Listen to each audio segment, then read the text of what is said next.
All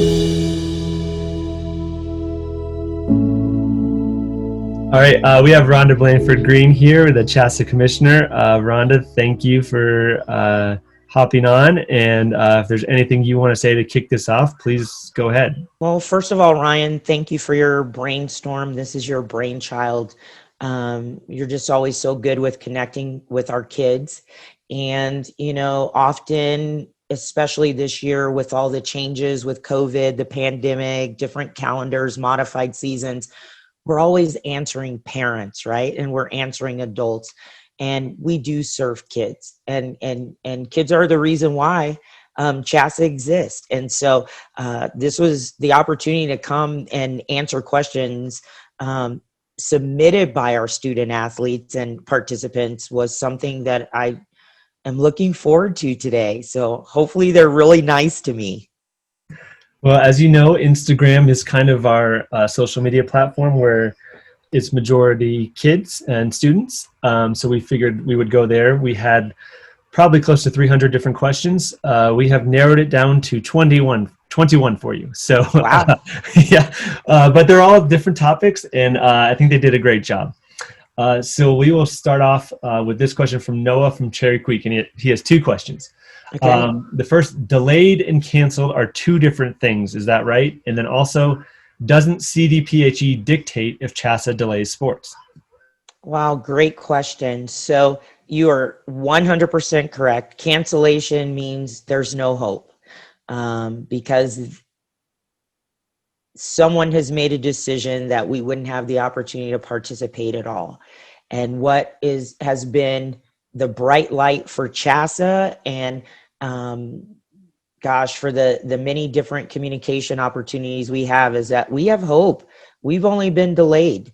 And so we still have a lot of time to get the remainder or the majority of our sports in the next seasons B through D. Many of you know this spring, we did get the cancellation notice, right? And there was no hope and there was nothing we could do at that point. So very excited that, you know what, it's just a delay until our state comes back around to having a handle on the resurgence of the virus. And I can tell you that a lot of decision makers want to see our athletes back. So. And on the second question, is it CDPHE that dictates if CHASA delays sports? I think that it's a collaboration, but the final decision is really truly the COVID response team based on the medical and the infectious disease data points and where we are as a dial level. CDPHE is absolutely the major decision making, but at the end of the day, the COVID response team in the governor's office determines how we can move forward. They determine whether or not we eat in restaurants, right? Or whether or not we have to wear masks. So CHASA wouldn't be immune to any of those types of decisions. Paige from Douglas County asks, when did CHASA get word that the season was going to be delayed? Well, we received word the Sunday prior to the All School Summit. We had submitted our variances in October, and we really asked for a December 1st decision, and we didn't receive it until I think it was December 5th or 6th. I can't remember what that Sunday was, and it was pretty late at night. There was a lot of conversations going on. We still held out hope on Sunday. So the one thing that I think is so important is that there's no conspiracies at CHASA. There's no hidden agendas at CHASA. Our main goal is to get you playing, get our kids singing, get our speech kids presenting, get our band members performing, our cheerleaders and dancers, and all of those different groups, our esports kids. But, the whole place where we live right now is someone is hiding something or someone doesn't want to answer. I think one of the things that gets us maybe a little bit more criticism as we put it out there straight and forward. And I wrote some pretty terse letters when I didn't have the answer on December 1st. So No agendas hidden. We're ready to resume sports when we get the green light for sure. Tyler from Lutheran asked, and this is probably a good basic question. What are variances from the state? Well, variances, obviously there are state guidance, right? Depending on what dial level you're in, that has been communicated over the course of when we really started to move in the pandemic and questions were out there, and the dial level graph was created. And so it tells you specifically what you can do within whatever dial level you are in. So under yellow, there are certain things that can happen. Least restrictive. Under orange, it becomes more restrictive. And then it was going to be red, was going to be shut down completely. So thank you to the governor that added another color, which is purple. So we were able to participate in some of the sports that would not have been allowed during the different dial changes. So a variance in which CHASA submits is to ask for an exception to wherever the current dial level is if we're not allowed to conduct those sports. So to be specific, right now it's 10 in a facility, right? So that would mean you would have to have adult supervision in there. And so it's not like there's 10 players that we would need to have the minimal amount of students to conduct basketball. But once you have a coach on each side, and once you have a trainer on each side, and once you have a scorekeeper, we're down to about 3 players per court, or eight swimmers or 8 wrestlers in a facility, and we just can't conduct athletics and activities without those variance approvals. So we continue to be assertive, respectful, to try to get those numbers so that we can conduct our events so that you guys can play with as much normalcy as you're used to. Cam from Woodland Park asks, why were the remaining season delayed, especially season D? Those seasons were submitted when we were given the initial decision that we could not have contact sports in the fall. And so with that in mind, the calendar was created. And in order to get all of the sports in that we needed to get in, the season as of August went to January 26th. So that's been communicated out to the public, out to commissioners, out through athletic directors, that was the approved calendar. And so that calendar was approved by CDPHE as well as the COVID response team in order to get sports resumed. Because in the very beginning, there was no flexibility on whether or not we would be allowed to be in a building. And so we incrementally asked for golf, and then we asked for tennis, and then we asked for softball. And now we're in that requesting stage of asking for indoor sports to begin. I think January's on the mind. I think you meant June 26th is when season D originally, back in August, we scheduled. Oh, did I say that? Did I say January? Okay. Sorry. It's all right, yeah. I got lots of J's going on. I know someone will latch on to that, so we just want to make sure it's clear. Yeah, they're like, wait, we play here? Yeah. One of the most common questions we got was some variation of the following question. Why was football allowed to finish its season and these sports were delayed? Okay, so you guys don't know me. I want to be funny, but there's a difference between outdoor sports and indoor sports, right? So I think that being very respectful to that question, there are some dynamics that are absolutely different. What you need to hear is we are not going to allow one sport to dominate or have additional opportunities that another sport doesn't have. There are so many different dynamics that go along. Right now, we're talking about indoor sports. We're talking about schools, and some of our schools that haven't been in the building since March. We're talking about competitive equity. It's not really my job to explain why the Colorado Department of Health said no indoor sports, but I do feel that it's important that you don't think that football trumps all sports.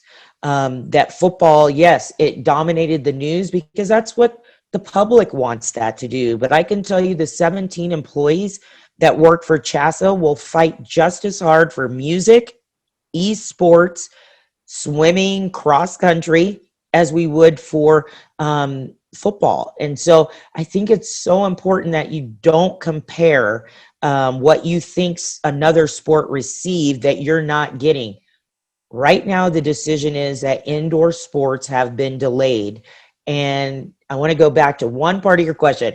So without CDPHE giving us a variance for football, at the time that we were looking to start a fall season, we could only have 25 total on the field, which that meant 12 or 13 players on each side. So we were requesting a variance for up to 50 players so that the majority of our schools could even play football. That variance was requested not only for season A, but also season C. So when counties started to go into the red level and the orange level, after they were given that, we were right about to protect your home. Colorado is in probably one of the top 7 states in the nation with the lowest positivity and hospitalization rates. So it just made sense that potentially they'd be able to open that door for a season A football. And shortly after that, we started to see that progression and we started to see the case loads rise. And so what protected us is because we did have those variances, right? And so when they did go to orange and to red, the only reason why we didn't shut down football was because we had state officials that said, you know what, we need to get through this season. So asking to start a season in red and then progressing into red are two different situations, and it puts a lot of people in a pretty tough situation when we're given some additional exceptions that couldn't happen in the public at this time. Another common question we saw was the letter from CDPHE, the one that said, we cannot start on January 4th. It mentioned indoor sports. How does that impact skiing as an outdoor sport? Right. Well, they were specific to us with indoor sports, but there are some restrictions right now in our ski areas across the state that really don't allow for a full team opportunity, much less a competitive opportunity. And so we are working with our schools and our ski resorts to try to expand some of those numbers. But right now, the restrictions that are at our current ski resorts have trickled down to the high school. And when you can only have 10 kids on a Nordic course, that'd be pretty hard to even do a dual meet with 10 kids on a Nordic course. So again, the letter said indoor, but we know that there are additional restrictions around sports that I say ice hockey, but definitely for the ability to start our ski season right now. Far and away, the most common question we got was, is there a possibility our season could be canceled? I'm an optimist. I have lots of hope around a lot of things. You don't sit in this chair without just always looking for that bright light. And I never want to say 100%, right? I got burned pretty bad in March when we were just learning about the pandemic, and I made a bunch of, that will never happen, and we're going to do it this way. And a week later, I had to reverse course. So if I can say with and give you some assurance, is that this staff will work as hard as possible and be as assertive as possible to try to have participation opportunities in the remaining activities and athletics that CHASA sponsors in 2021. I think you guys, more than maybe some of the other conversations I have, understand that association isn't in existence for 100 years because we don't advocate for these opportunities for our kids at the highest level, for our officials, for our coaches. And we're in the middle of a pandemic, but we've been pretty successful in getting almost every sport that we need to have operated in the seasons that we have approved since August, or were approved since August, and they've been able to conduct a season. So we're going to fight for it. And I don't know what that means. Does that mean 7 games or 7 weeks? Does that mean 4 weeks? All I know is that we don't want to be where we were this spring. where virtual connections and opportunities were completely shut down. And I just see hope with the vaccine.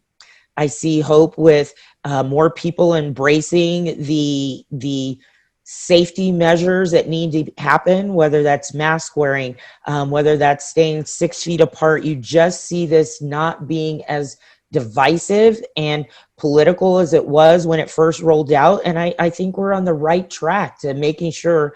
Plus, I want to just say to our kids that are going back to school in January that haven't had the in-person learning, that always supports high school athletics and activities when we have kids sitting in the classrooms.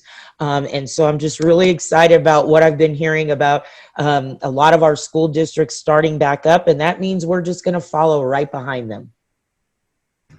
I think we're about halfway there. So we're good, Ryan. So far, so good. Ronan from Wheat Ridge asks, does the CHASA staff think that Season B will be the hardest to deal with since many of the sports are going to be indoor in close contact? I think so. I just think where we are in the dial levels of COVID-19, we're transitioning out of a holiday season, and then we're going straight back into one. We're seeing that there are some plateaus happening, but then we're going back to potentially being in those close quarters and maybe not in our norm, right? And people are COVID weary, right? People want holidays, Thanksgiving, Christmas are very family oriented for many of us. And so I think that Season B has been the toughest so far. It's been the hardest sell to even administrators across the state about how we can do this safely. And so coming off the Christmas break, I think we'll have to wait to see some data points, but it's hard to monitor everyone, right? And most of these indoor sports that are happening on the collegiate level, they're operating in a bubble. They basically have to remove the players from their families, from their social lives in order to keep them safe, to not have those quarantines. So yeah, that's a great question because it feels like so far B has been the most challenging. Cully from Legacy asks, why was the delay announced, early? Cully is saying December when the games were in January. When we submitted those variances in October, as a state association and as a membership, we said, what would be that deadline that we need to have an answer? And we actually asked for that answer on December 1st, and we received it on that following Sunday. But there's a lot that goes into putting together a full season of one sport, much less all of the seasons that are in B. And so I can tell you, just based on the letter from CDPHE, they were going to wait until the data points came back after the Christmas break, after the Christmas holiday, before they would even consider our variances. So we're appreciative of the fact that we received that answer. So we're all not sitting there thinking, are we playing? Aren't we playing? What does that look like? We did this all spring sports. It's not healthy. And so as much as we didn't want to hear the answer that we were given, there is hope around a delay. And we also think that if there are some good things that happen over the Christmas break and we start to see that drop in that first week, we may even be able to move it sooner. But I think I wanted an answer, and I think you wanted an answer. We didn't want to go through Christmas break going, do we get to play? Do we get to start? Do we get to, again, I go back to the spring. Every week we were wondering, are we going to get to start spring sports? Every single week up until we were shut down as education as well as interscholastic. And again, I go back to that type of anxiety isn't good for kids, and it's not good for adults. Kaylee from Briggsdale asks, why can there be club sports and places around us can play indoor sports, but we can't play a normal season? Well, under level red, there's not supposed to be indoor sports, and we have provided the state department and the Colorado Department of Health with examples of club sports that are going on. But also you need to know that we are educationally based. So we are held to a different standard and a higher standard. We have to support the educational, I guess, norms that go along with that. So, I told someone, my daughter used to say, well, Ashley's mom said she could do this. And at the end of the day, it's like, that's great that Ashley can do it. But truly, we are CHASA. We are part of the classroom. And although these other groups are out there, we have to remain focused on what we've been given and what we're allowed to do. I know it's not fair and it's not equitable, but we're not going to be the club police officers that go around taking pictures and sending them into the State Department. When I've received registrations and all of those things, I send them straight to their office. But you know what? We have to stay focused on what we can do. And truly, that's complementing high school athletics and activities.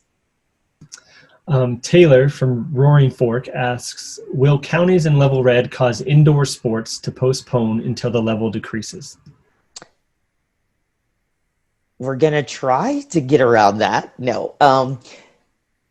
There just are some challenges around red level that we haven't been in its totality across the state, right? We had states moving into orange and red while we still had yellow dials across the state of Colorado and some of the outer lying areas. Now we have more. We probably only have 5 state counties in yellow, and everybody else is in orange and red, which makes this more challenging because there's a lot of restrictions within what happens day to day in these counties outside of sports. And so when we're asking for these exceptions, we're treading pretty gingerly and asking, because there will be other groups that say, wait a minute, how come indoors a CHASA event can have 15 or 30 people and yet the guidance says that we can only have 10? So it puts our state officials in a pretty sensitive area, but we're going to ask for those variances because we can't conduct sports without additional players. And so we don't know if we're going to get them. We never know when we enter into this, but I think you need to know that we're fighting for as much normalcy to resume season B through D as we can. Wheatley from Glenwood Springs has a very specific question about rosters on during the high school hockey season, but I think we can use that to ask, when will we know more specific details about each season?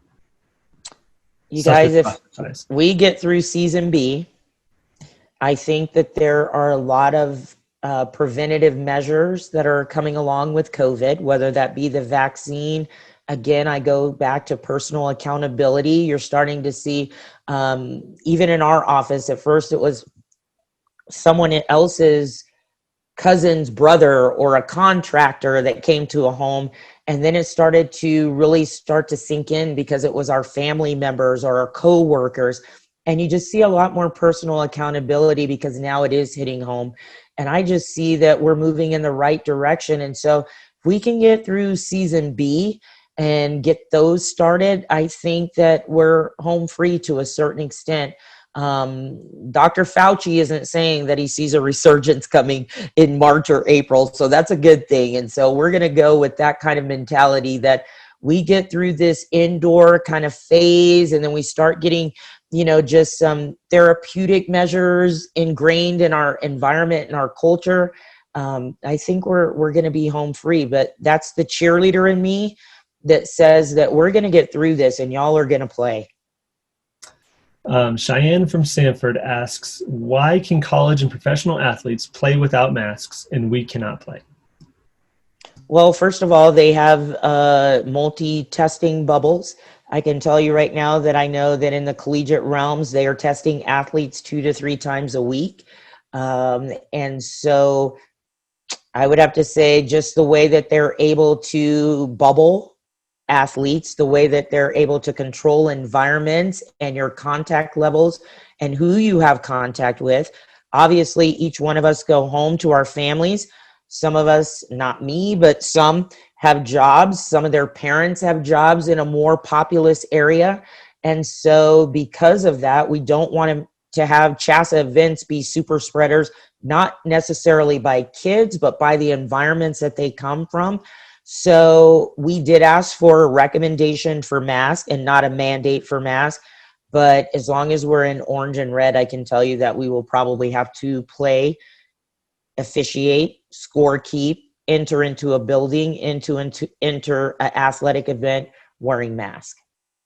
And I think that's a pretty low ask to be able to play your sport versus what I think the spring sport athletes would have worn a mask. They would have worn whatever they needed to do to be able to have a track meet or a baseball game or a lacrosse this spring. So I think we need to focus on getting ourselves or having the ability to play. And then what are those things that allow us to play? And I think masks are a small give to be able to have a basketball season or a wrestling season or any of those sports. So let's continue to focus on, let's get a season first, and then we can maybe be a little upset that we have to wear a mask, but I think I'd rather play than worry about that. Madison from Highlands Ranch asks, how does it work if we graduate in May and track ends on June 26th? It's been working that way for small schools for years. They have graduated way before the start of the state track meet. We moved baseball back for the last 2 years to June, and the majority of our student athletes have already graduated. So it's not a big deal. And you guys know, we just went through conducting a fall season with some of our kids not even in the building. And so we become more flexible. But I always say it'd be nice to graduate and then focus 100% on sports. So yeah, you'll be good to go. And it's been happening for years. And sometimes the first day of the state track meet, we have relay teams rushing out and going and graduating and then coming back and running on Friday and Saturday. So it's all good, no issues. We'll make that opportunity available if you graduate in the spring season before we get to June 26th. We have a video question from Aiden at Mountain Range. So hypothetically, I'm playing football in the spring, and if there is a vaccine developed and we are given the opportunity to play, will there be fans allowed in the stadium unlike season A, or will we just be playing with no fans? If the course of the virus allows a dial level to go to orange or yellow, we absolutely will embrace the number of fans that we're allowed under those capacity limitations. So there's no equity or inequities for the fact that we would create more of a high school experience, not because of adults, but because the pandemic will have allowed us to open that up to more of a high school experience. So anytime we can bring in fans and create that opportunity around that, it really is unfortunate. Some of the capacity limitations that we were held to this fall, but again, it's about you. And if we can put on those events, and there are some restrictions around the amenities that go along with it, we're going to pick the game first and allow you to have the opportunity. So dial levels open up. We're opening up our arms to anybody who wants to support high school athletics and activities.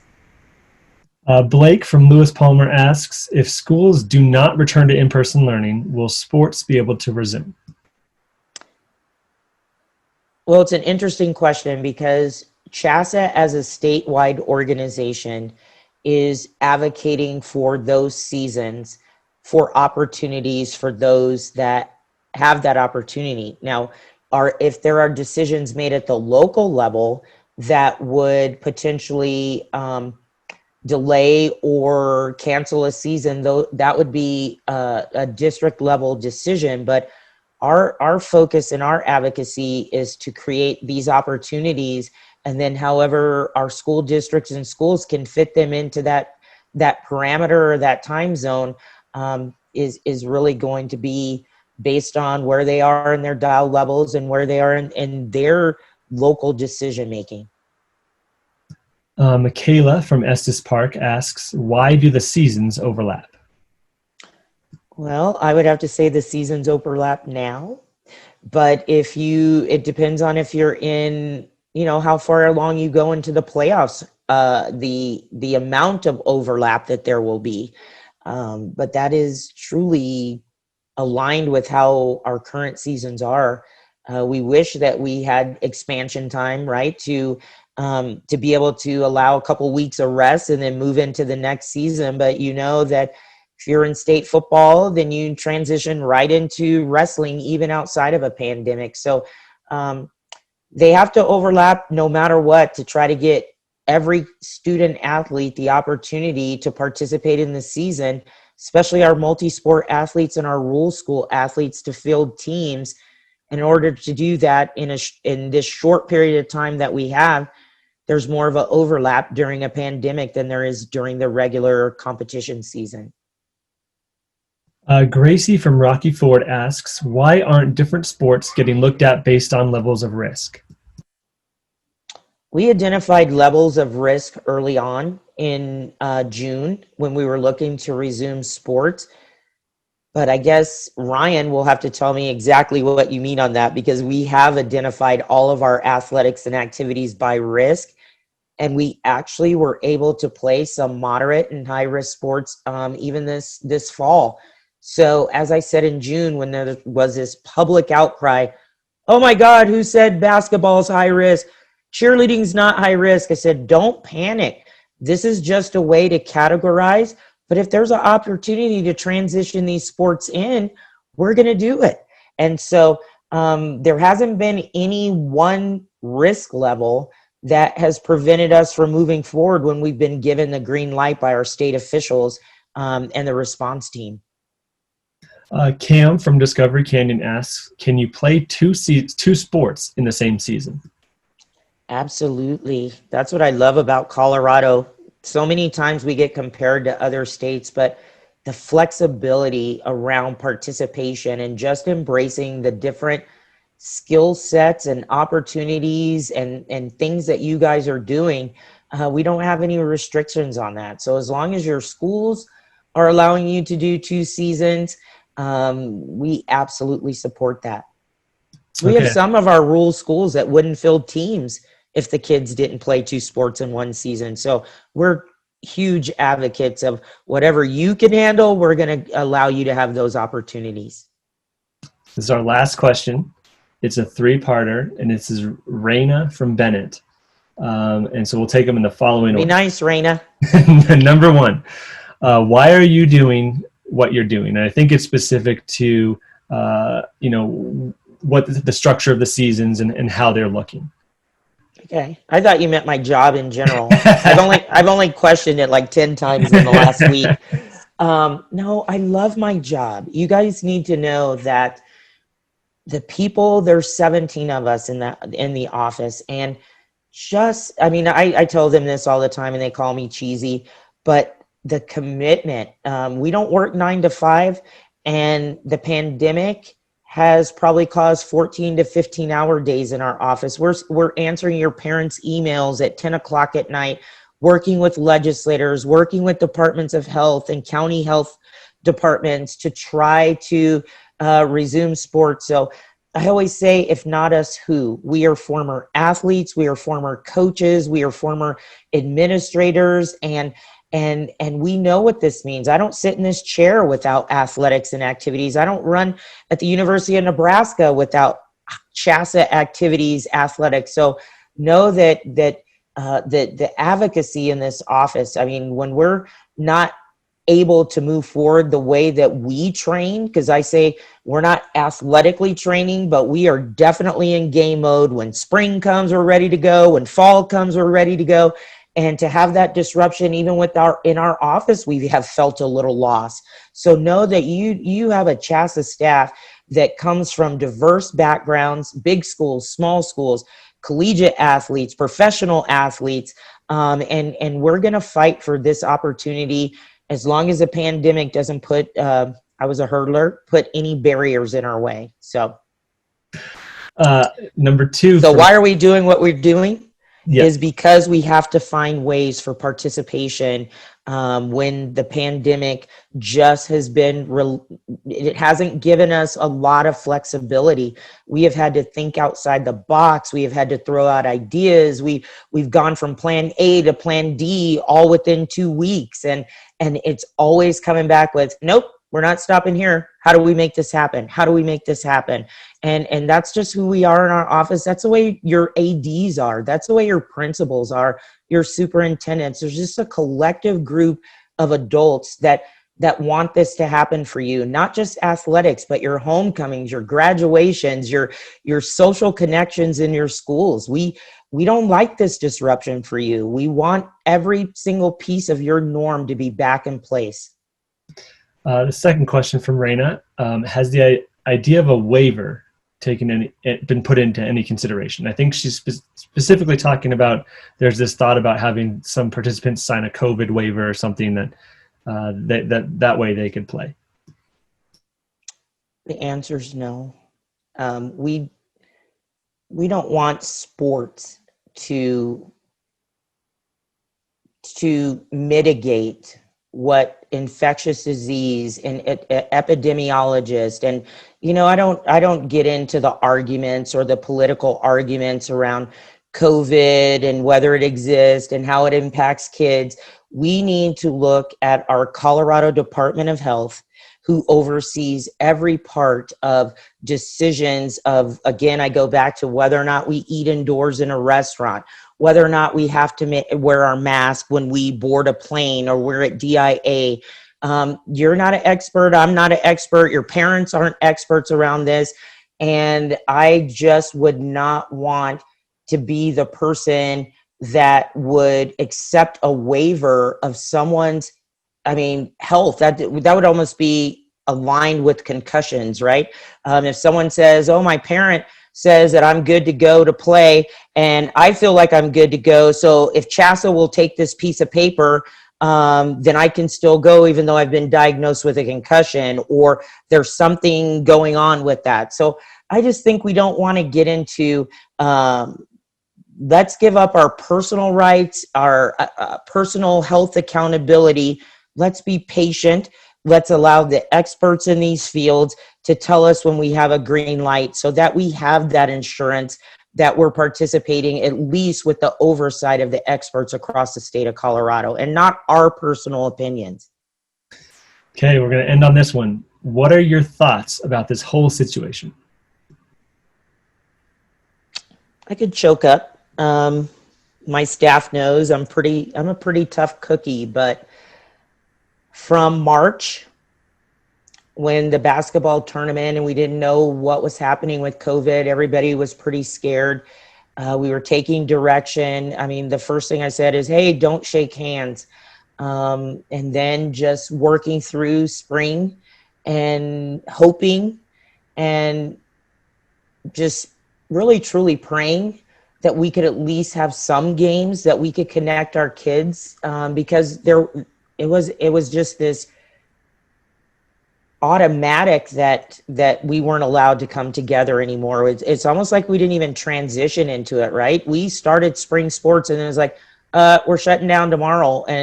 And so it's been tough on us because we know what it means to you, and to not have the ability to make it happen for you at the level that we want, when we want, how we want. It's been tough on our staff. It's tough on your coaches. It's tough. Your parents want this so much for you.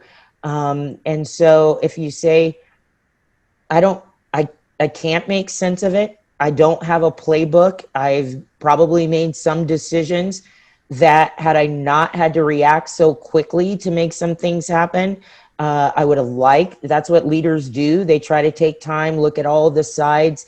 But COVID hasn't allowed us to do that. Sometimes we get an answer at 9 o'clock at night and we have to bring our ADs together the next morning to either deliver different news, bad news, and just keep them in the loop because you guys are asking questions. So it's just been tough. I think anytime you disrupt your norms, anytime you disrupt what our careers are about you, it's been tough. But again, I go back to there's hope, and I just see a light, and I don't know that I saw that 5 months ago. And it doesn't help to try to pressure or bully or whatever. We just have to be able to embrace what we have and move forward with that, knowing you guys shouldn't be worrying about this.